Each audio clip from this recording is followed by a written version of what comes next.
So here's your Broligarchy Alert for today.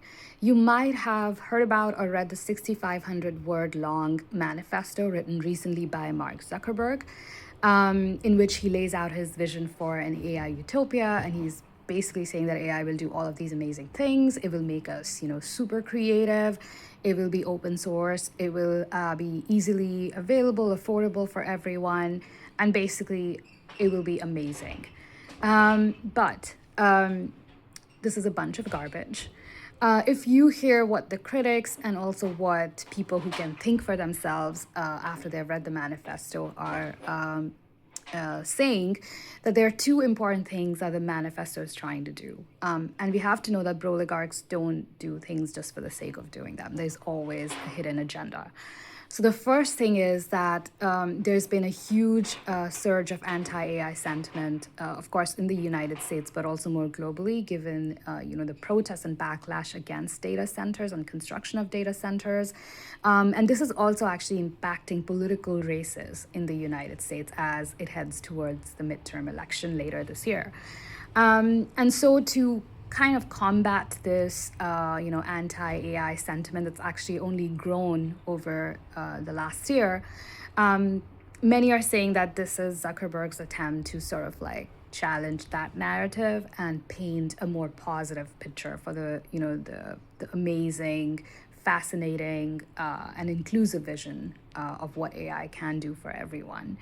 But you might wonder, why would he do that? And the simple reason is that his bottom line, the company's bottom line, Meta's bottom line, is impacted by this. They are in the business of selling AI products, even if they're open source.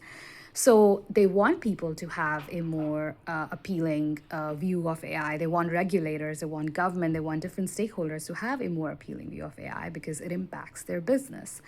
But the other second point is also interesting, which is more within the AI, domain of like these giants that are competing against each other. So you think of Anthropic, OpenAI, Meta, but also other newer Chinese AI models that are coming up. And the idea is that Zuckerberg wants to position Meta as a harbinger of more positive and quote unquote good AI.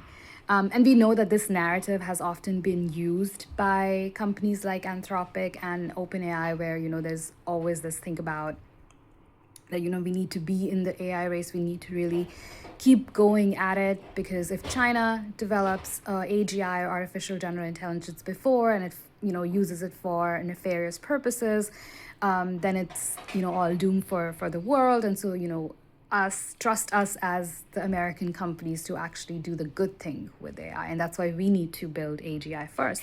And what Zuckerberg is really trying to do is actually position Meta as at the front lines of doing that quote unquote good AI and developing good AI, and, doing it for the benefit of the broader public good.